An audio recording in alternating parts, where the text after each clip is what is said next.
Hello, everyone. Welcome back to my channel. Thank you so much for tuning in and subscribing. Make sure you hit this notification button as well.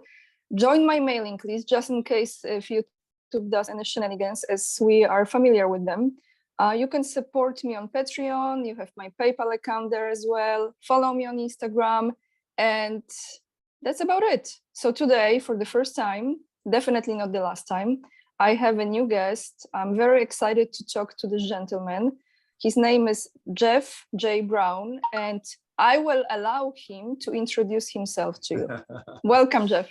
Anya, thank you so much for having me on your show. I looked at your videos and stuff, and you're doing a terrific job. So congratulations. I am the editor of China Rising Radio Sinoland. I am the also the editor, producer of China Tech Newsflash. I am a co-founder and the curator of the Bioweapon Truth Commission, Bioweapon Truth Commission. I'm the curator of its global online library, and I, like you, I've lived all over the world and 16 years in China. So my focus is on China and Asia, but they're always in the news. So there's always something to talk about. Thank you, Jeff. And actually, this is already a little bit sneak peek into our second conversation, which is another time about China. But today, since Jeff actually lives in Normandy, in France, one of my favorite places in France ever, I wanted to talk to Jeff about the French election, the history of France in general, because today is the 20th of April, what is going to happen in France, Jeff? The second debate? Well, tonight is the debate between Le Pen and Macron, and so but the second round vote is this coming Sunday on the 24th, and I happen to be a dual national. I have an American passport and a French passport, so I have the luxury of being able to vote in both countries, and so I know a lot about French politics and the electoral system, etc. And I voted in the first round. So, and my wife too, and my daughter who lives in Paris, my younger daughter who lives in Paris also voted. So we're very plugged in. Amazing. So I will get straight to the point. How France will look like if Le Pen wins, and how France will look like if Macron wins? Well, unfortunately, I think Macron is going to get reelected. But what I'd like to do, Anya, if you don't mind, take a few minutes and go back and explain why I'm afraid that Macron is going to get reelected. And we need to go back to 2007. And that was when the EU treaty was forced on the people, even though France and Holland voted no. And their legislatures were blackmailed and bribed and extorted into overturning the people's will, and they passed the darn thing in the middle of the night. But the sad thing is that the EU treaty is a neoliberal austerity for the 99%. It's god awful. And it's privatized everything for the 1%, and a real Washington, London Trojan horse. So the EU treaty, in spite of its noble sounding name, is horrible for people like you and me, and you're in Poland, so you're a part of it too. For me, that was the end of democracy in the EU. I mean, as we idealized it, I mean, the 1% no longer had to pay lip service to the 99%, and they could just rape the people and plunder their resources. I don't know if you feel like that's how that's happened in Poland, but that's definitely what's been happening in France since 2007. And as if by divine intervention, you know, millionaire Nicolas Sarkozy was elected president the same year, and he beat millionaire Francois Hollande's partner Ségolène Royal. I mean, these were the real power elites of France.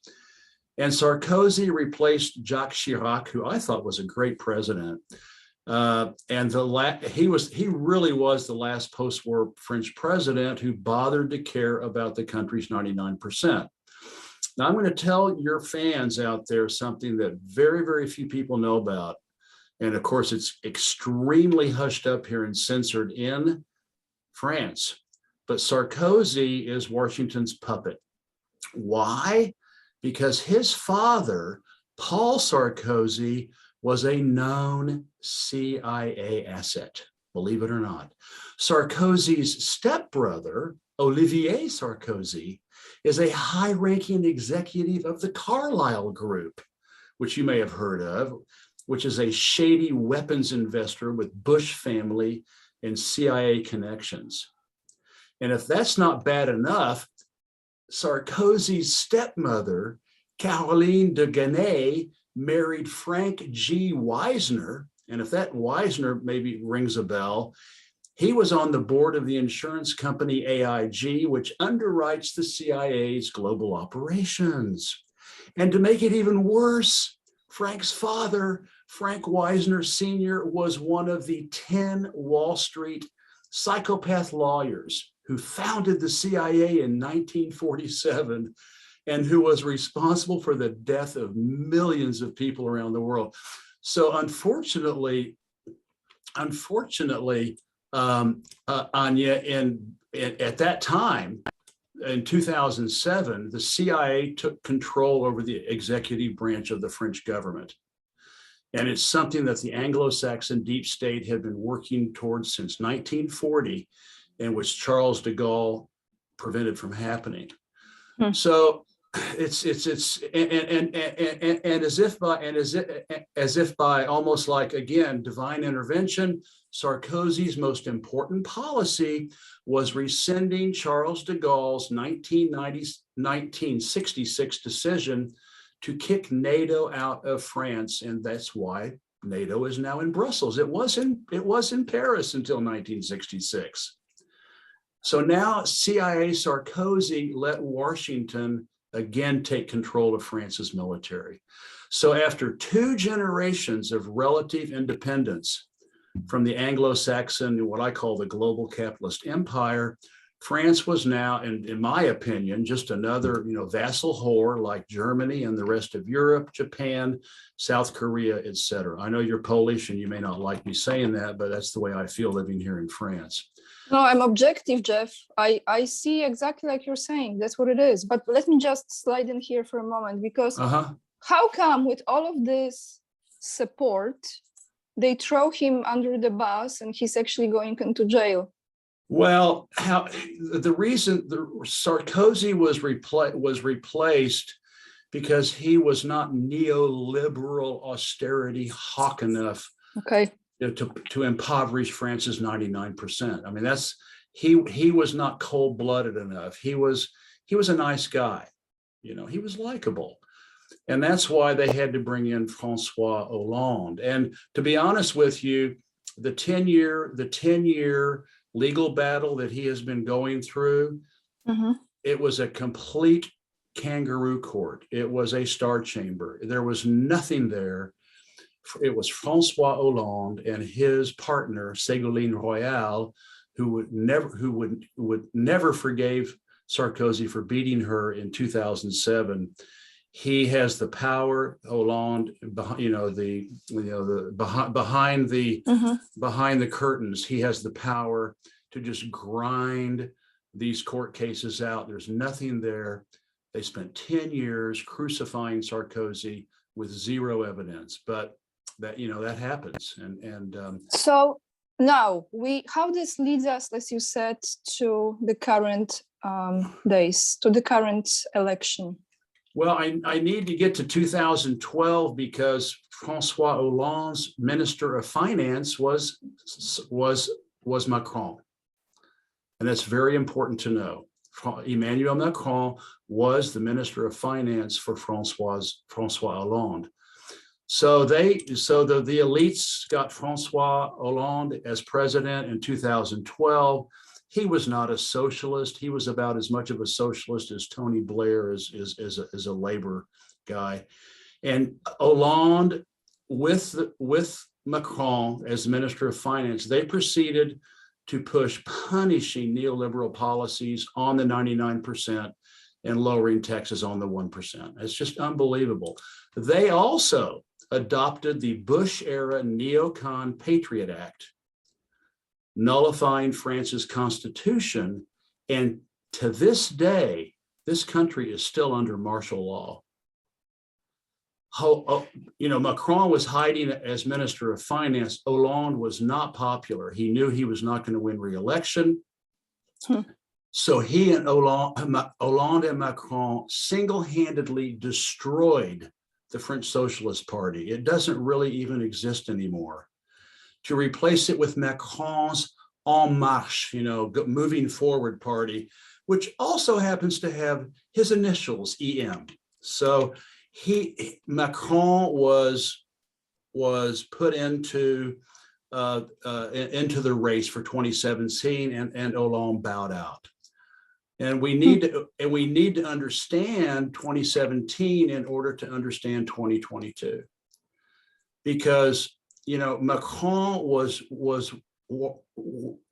and still is Washington's perfect Manchurian candidate and was ready to take over. A lot of people don't know this, but Macron is a Rothschild, Goldman Sachs Pygmalion. I mean, he came from nowhere, just like Obama. And he was groomed into a multi-millionaire investment banker. He was trained by Klaus Schwab's World Economic Forum, and he slavishly toes Washington's imperial ambitions.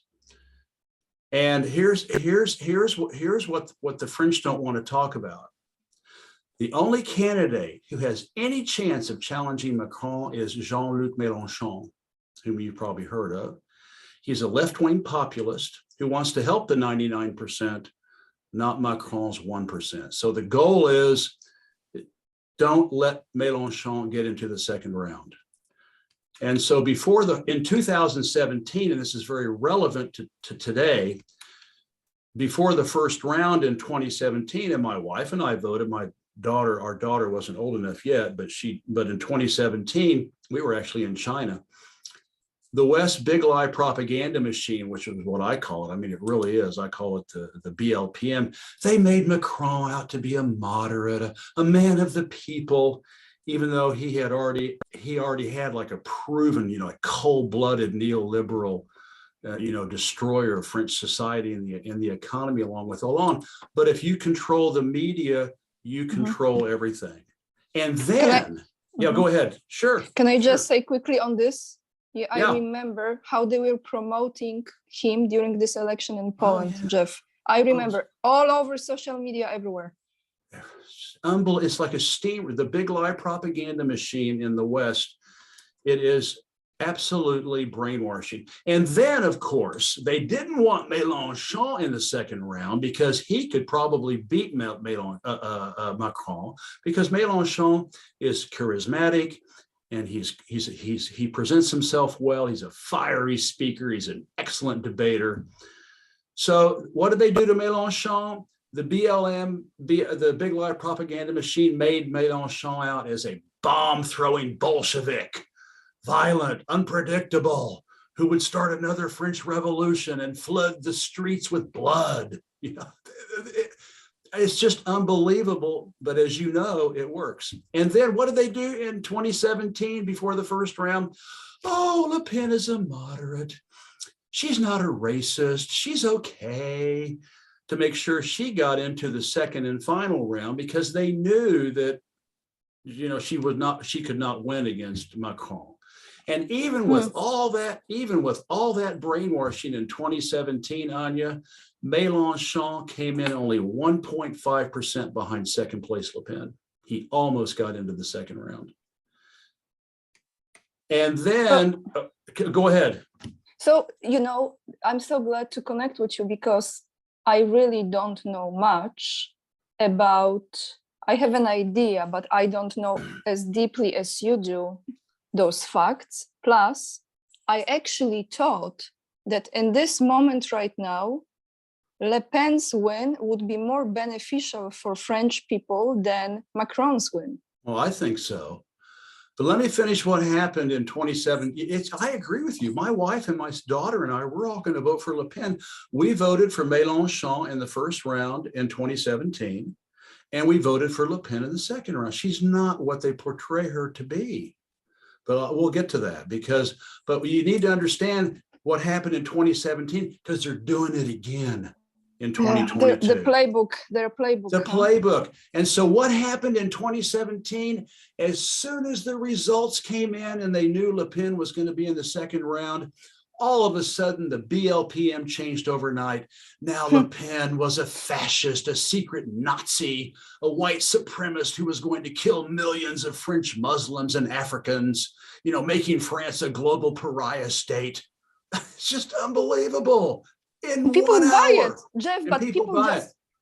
I know. And unfortunately, Le Pen was horrible in their one debate, which did not help.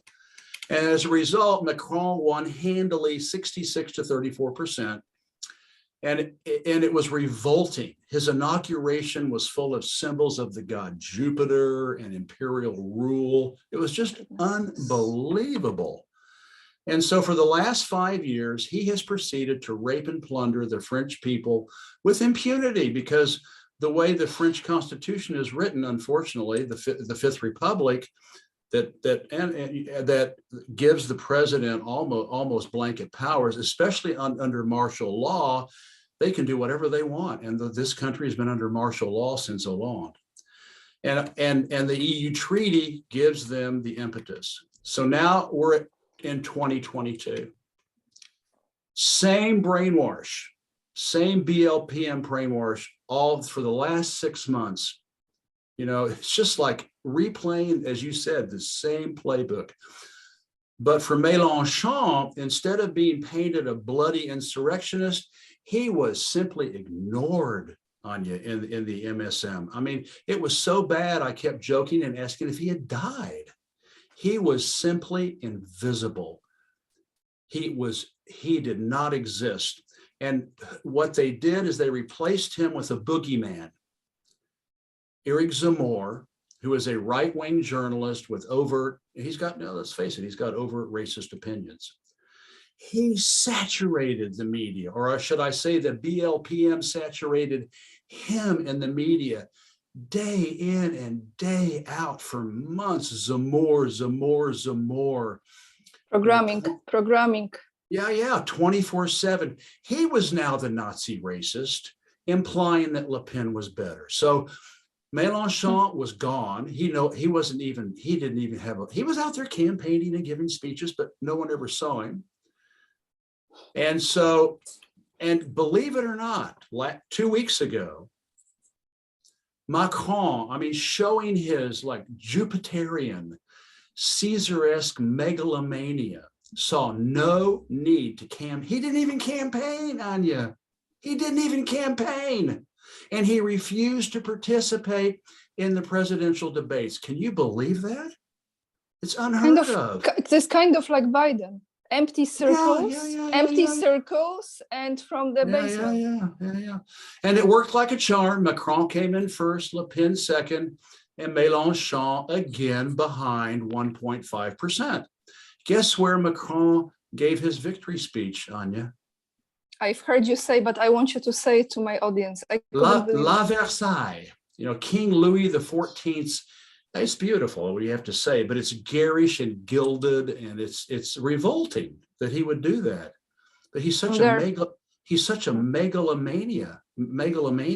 He's just unbelievable. And so here we are, Anya, now in round 2, the same BLPM brainwash. Le Pen is dangerous, racist, fascist. Mm-hmm. Macron is noble, sage, and moderate. It's just, I don't know what to tell you. But with Le Pen, what I've noticed now, what they are using against her, and correct me if I'm wrong, is her relationship with Putin. It's it's the money from Russia. It's Russia, just in French version, right? Exactly. And what's so sad about it is, the French 99%. We know, we've got friends, man. We know people who are regular, working class, blue collar, restaurants, businesses, small business people, plumbers, electricians and stuff, nurses. they have suffered terribly economically since 2007, and especially starting in 2012 with Hollande and Macron. Anya, they have been desocializing government programs for the masses. They have been neoliberalizing laws and policies that protect the people. Imagine this in France, privatizing everything, raising taxes and fees on them, mounting inflation, zero income growth in France since 2012, becoming poorer and poorer. And, you know, and this, of course, while lowering taxes on what I like to call the trillionaire dictators and giving them an opportunity to rape and plunder the country. It's just like the US and the UK, you know, and so they're taking all this stuff that's being privatized and buying it up on the cheap. But the BLPM, they censor all this on you. And so when I look out my window here, you know, and I can see the beaches of Normandy and my neighbors, for too many French, I mean, for me, they're like the proverbial frog in the pot of water. I mean, it's slowly getting hotter and hotter. Mm-hmm. They're slowly getting poorer and poorer, but they are not realizing their plight, because if it's not on TV, it's not true. If it's not on TV, it doesn't exist. So Jeff, let me ask you, because you're really there, you're in the country. Yeah. For the last, especially 2 years, when this whole, and I don't really want to discuss the pandemic this time, I just want to discuss France. So that's it, because that's another hole to jump into, but that's another story. So the yellow vests were protesting. People were, I was so proud. I was so proud of French people when I saw how they went on the streets when he announced all those green passes to enter the restaurants and stuff. I was like, man, they are shaking stuff up, like they are making a change. I saw those, you know, hundreds and hundreds of people, thousands of people, tens of thousands, hundreds of thousands. Yes, and so with this, because I was like, literally, I was like, all of a sudden, I'm like, French, go, like, you know, viva la France, for real. But let me ask you here, I don't believe in any numbers media shows, nothing, not even weather, okay? Like, I don't believe in any numbers. What do you think is the percentage now between her and him? Well, I'm glad you brought up the yellow vest, Anya, because unfortunately they're like Mélenchon. They get almost zero coverage in the MSM, and what little they get, they're Bolsheviks, you know, and they don't, you know, they're not really there. They, you know, there's limited numbers. But I would like to shout out Ramin Mazaheri at Press TV. He lives in Paris and has done an incredible job over the last 3 years, you know, covering them. He's been out in the streets and the tear gas and everything, you know, reporting on them. So the yellow vests are much bigger than people realize. They're much, much bigger than people realize. But it's like everything else. The BLPM scrubs them from the television stations and the radio stations and from the newspapers and magazines. They don't exist. So the latest poll shows a massive abstention, probably a historical record. I think it was 2000. I can't remember, 2002, that's right, the one before Sarkozy got in. They had a 26% abstention, or 27% abstention rate. Now in America, you know, usually it's 50%, you know, because everybody over there, I think, intuitively knows the elections there are so crooked and corrupt that that people don't bother. But in France, you know, that has a relatively honest, although I've heard some bad things happened in this first round, and I can tell you about that before we sign off, has a relatively honest election system, a 26, and this time it was 26% in the first round. That is huge in France. I mean, the French are used to having a high voter participation rate. And now they're talking, the latest polls I saw had something like Mélenchon, Mélenchon. I wish. I wish. Yeah, that's why you said it, because it's like subconscious. Macron is somewhere around 35%, and Le Pen is increasing, or she's like at 20 and increasing. But the abstention rate now, they're talking like 34% in the second round, because, Macron, everybody knows, I mean, intuitively, everybody knows that Macron is awful. But they have juxtaposed him with a person that they can crucify in the media and call her a Nazi, genocidist. So that's the problem. Go ahead. But Jeff, like, honestly, and please forgive me, I just want to, this is just my sense. I don't really have even 5% of your knowledge in this. I truly feel that there will be an absolute attempt to rig this election from US, but she somehow, through all the turbulations, will win. And I just wonder, this French system, if there is, let's say, a discovery, let's say he wins, media announces him like they did Biden, okay? They announce him. And then what happens is somehow there is discovery of rigged election, okay? Is there a way that in France, like, they can reverse it? Or I'm not thinking it's gonna be, but if it happens, is there a way? Well, just like everywhere else, Anya, and I don't know if Poland's any different, but France and the United States are no different. The judiciary is so corrupt. It is so corrupt. They are blackmailed, bribed, and extorted.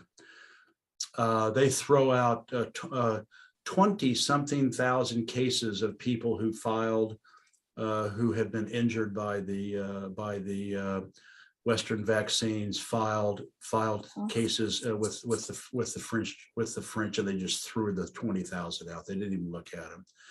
So that's the problem. It's just like the United States is. The United States is just like the United States.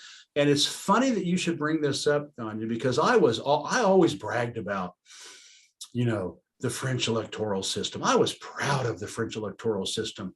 In one of my books, I think it's China Rising, my second book of my China trilogy, I did a whole chapter comparing the French and the American electoral systems, and that was before the farce in the last one with Biden, which was totally stolen by Biden, because they didn't want Trump to stay in office.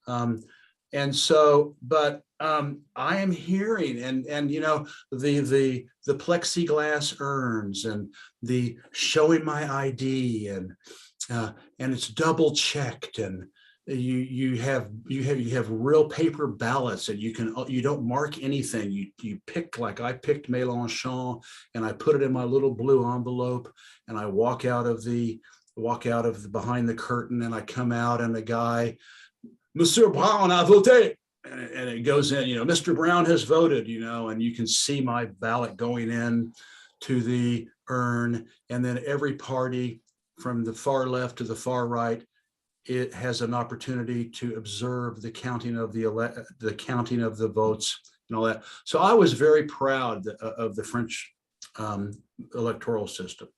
It is definitely better than the US system. There's no computers and all this other crap about hanging chads and all that.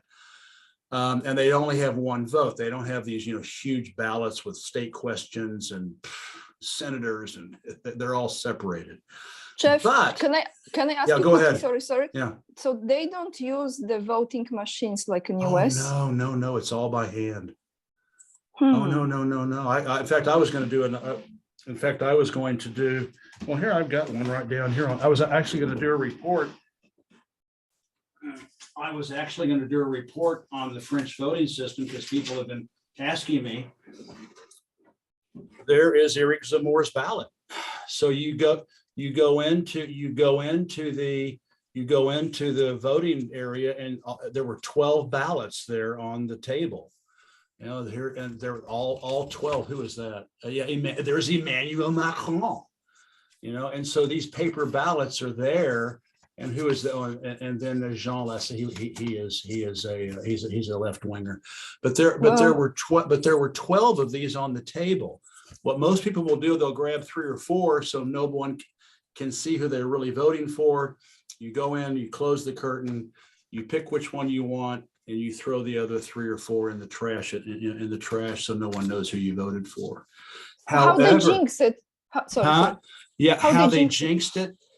I heard this for the first time, and I mean, I've been voting in France for 33 years, and I was always so proud of it.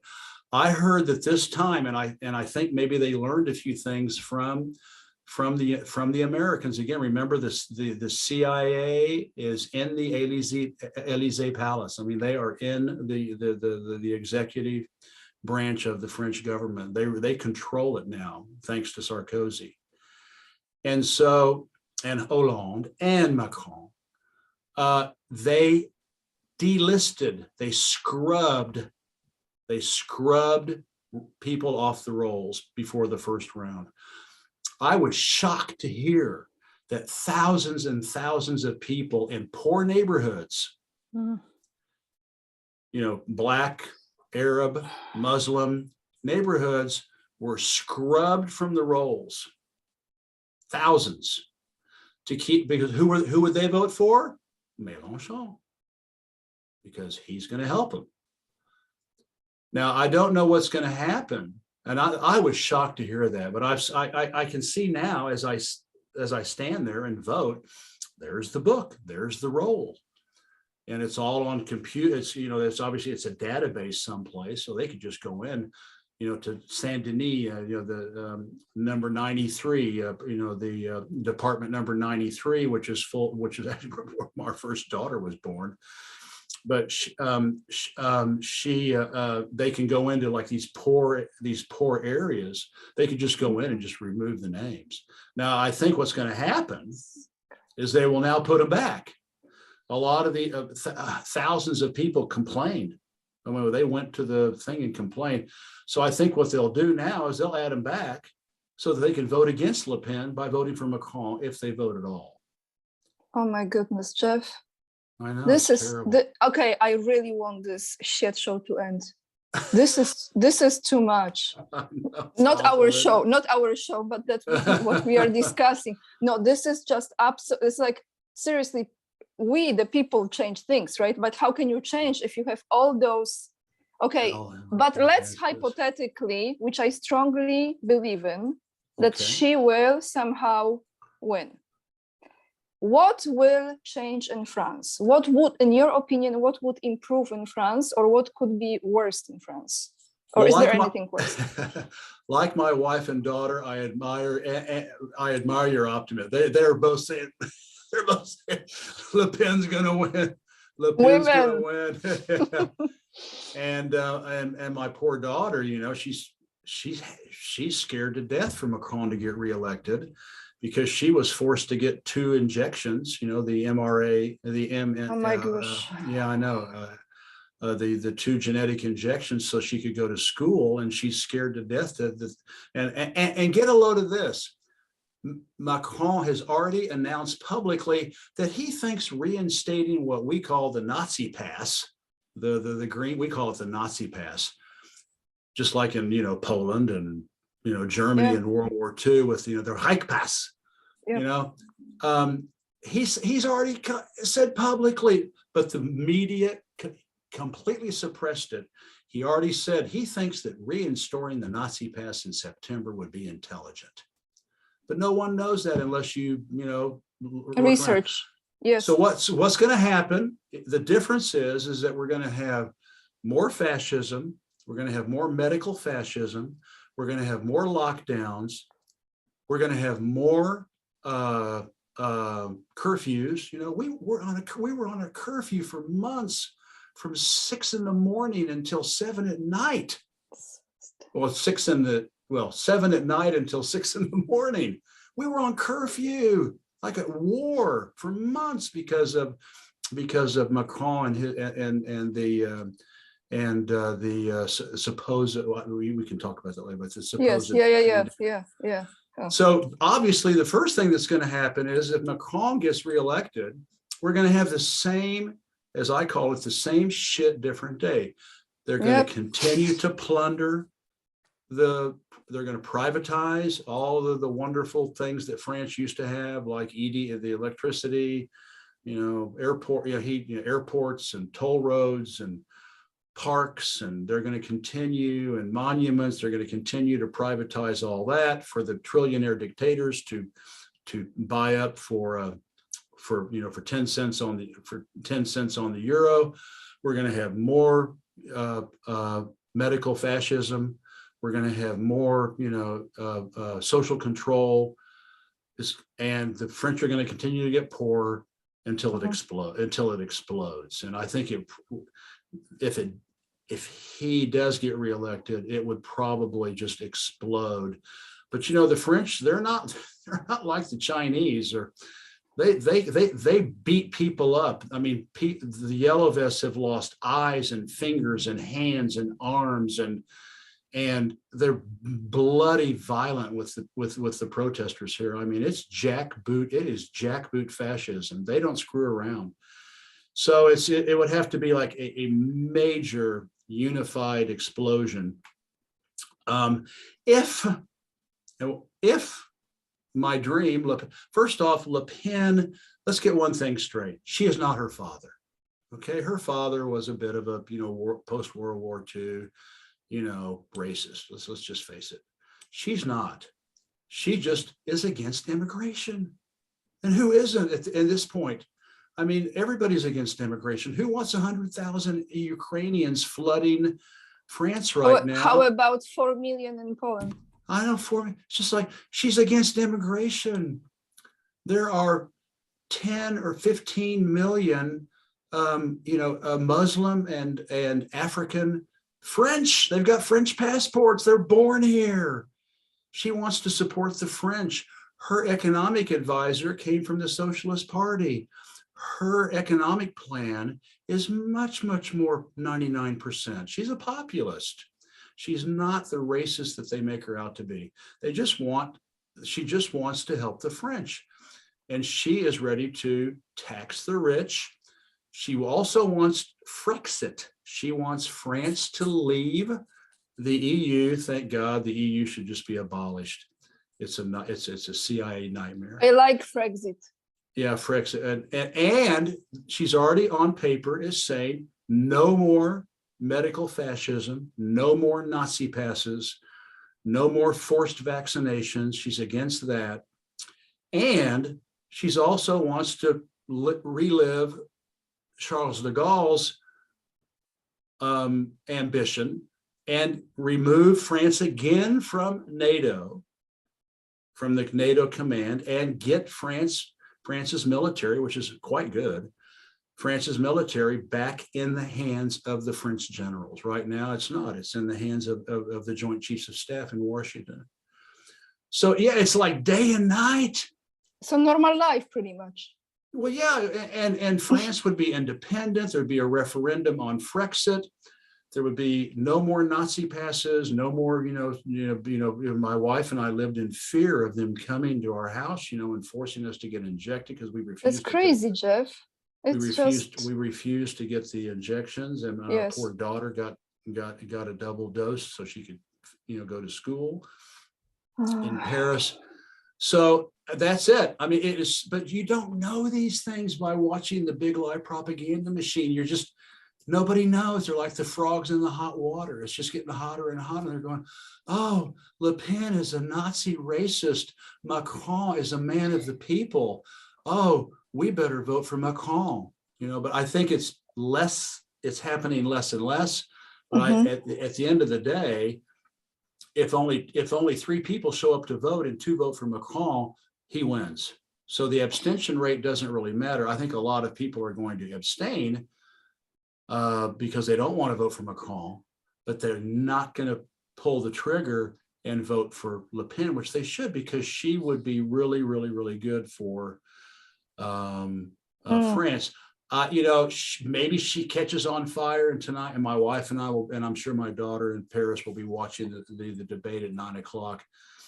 I hope she doesn't do what I hope, she doesn't do her 2017 report, a repeat of that, where she was apathetic. She acted like she didn't want to be there. She was nonchalant. It was a terrible performance. And she could destroy Macron tonight if she wanted to, talking about Goldman Sachs and talking about the Rothschilds and talking about the World Economic Forum and talking about Klaus Schwab. But will she do it? I don't know. I don't Well, know. I feel like this, Jeff. If she loses, it's only because the election was rigged. That's how I feel. Well, and I think, go ahead. I think just to tell you this, because I agree with you absolutely, completely on this. I think the main issue with people overall, and I've learned this in the last 2 years of this whole show that was happening, that I have to go and listen to the full speech of the person, whoever this person is, Trump, Putin, Lavrov, Marine Le Pen. Okay, it's hard to listen to Macron, but it's better to listen to full speech, because then you hear what they are actually saying. Okay. Doesn't mean they are not lying, but I hear the full speech. What happens with people who watch the media, they just look at the edited shortcuts that are twisted, and then they are told that this is what the person means, which they don't. Anyway, just wanted to say that. Well, she may, do a Muhammad Ali, Joe Frazier, George Foreman, knockout punch tonight, if any of you all know about boxing. But the problem is that the propaganda, the moral of all this is that although they may scrub some votes, and they may put those votes back, but the moral of all this is if you control the mass media, Anya, you can achieve whatever you want. You can, wars, look at Ukraine, poverty, look at the United States and the rest, and the UK and the rest. You can cause social degradation. You can swing elections because the people are absolutely brainwashed. And that's the sad thing about it. And so let's keep our hang on just a second. If you heard that, I apologize. It's okay. Because I'm teaching. I'm teaching in 30 minutes. But okay, anyway, yeah. But anyway, let's keep our fingers crossed. Let's touch wood. Let's hope that the polls are wrong, and let's hope she does give that George Foreman uppercut and knocks Macron on his butt. And let's hope that she wins. And then we would at least have a chance. She would have to delouse. She would have to delouse the Élysée and the entire the executive branch around her of all of the infested CIA, saboteurs who have been cultivated for the last 75 years and who have just been waiting, until for Sarkozy.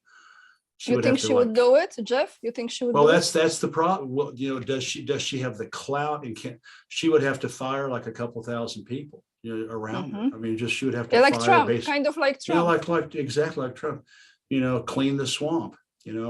Would she do it? We'll have to just wait and see. But anyway, listen, remember, Hillary's supposed to win. Hillary's supposed to win, but she didn't. So I let's just hold on to that. But before we end our conversation, Jeff, so I understand today is debate. Tonight at 9 o'clock. Tonight at okay, 9 and then 24th is the election, and we will know by 8:30 p.m. because the urns close at 8 o'clock, and typically, they by 8:30, within 1 hour, they know essentially, who's going to win. I so enjoyed this conversation with you. I did too. I so enjoyed. Yes. You're a wonderful hostess, a wonderful show hostess. So thank you. And let's do it again. Maybe I'll get you back on my show and ask you questions about Poland, because I don't know anything about Eastern Europe other than Russia. I know quite a bit about Russia. That's a very deep subject here in Poland. It's very, very twisted with many plots, let's say. But everyone, and please history. check out Polish history. and history. Yes, and history is very, very complicated. But I want to say to everyone watching that Jeff has his own YouTube channel. He actually gave a wonderful interview just very recently. What was the station, the TV station, Jeff? Regis Tremblay. On Regis, no, but the other one that you were a guest. I was watching. Press TV. Right, that was a great talk. I get on Press TV once in a while, and they have me on shows and stuff. So, but I will. I need to ask if anybody wants to. The best way to follow me is my Substack, newsletter, and I can't trust YouTube because I do a lot of stuff they don't like, and I've been getting censored like crazy. So I like to ask people to please sign up with my Brighteon account, which is the competition to YouTube, and they don't censor anything, unless it's just like child pornography or whatever. Right. They I have never had anything. Even SoundCloud, I had to cancel my SoundCloud account because they started censoring me because of my bioweapon reporting in Ukraine. So I'm canceling my SoundCloud account. So I'm promoting.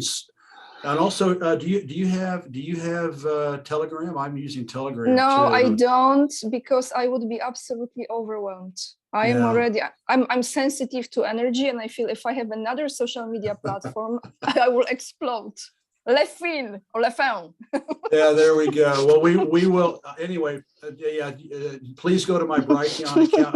I don't even post YouTube on my posts anymore because I want to boycott them because they're evil. They have expunged millions and millions and millions and millions of videos and channels, and along with Twitter, along with Instagram, along with SoundCloud. So we've got I've got Brighteon, and so please go to Brighteon and sign up. And so far, Substack is not. They have resisted eventually the CIA will get in there and blackmail, brainwash, blackmail, bribe, or extort them. I can't imagine them lasting long. SoundCloud lasted for me for 10 years, but they finally got infiltrated. So we'll see what happens. Anyway, you are a lovely hostess. Let's get back together again and talk about some more stuff. You asked great questions.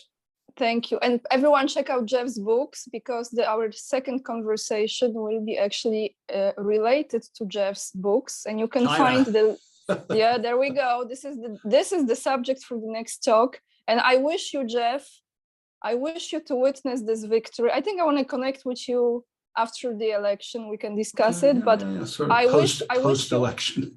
Post-election, right? But I want to wish you something that just came to me. I want to wish you and me to experience in our lifetime the end of that three-letter agency. Yeah, well, I want that. I want to see there is the end of it. It doesn't exist anymore, and it's just a memory, very bad memory.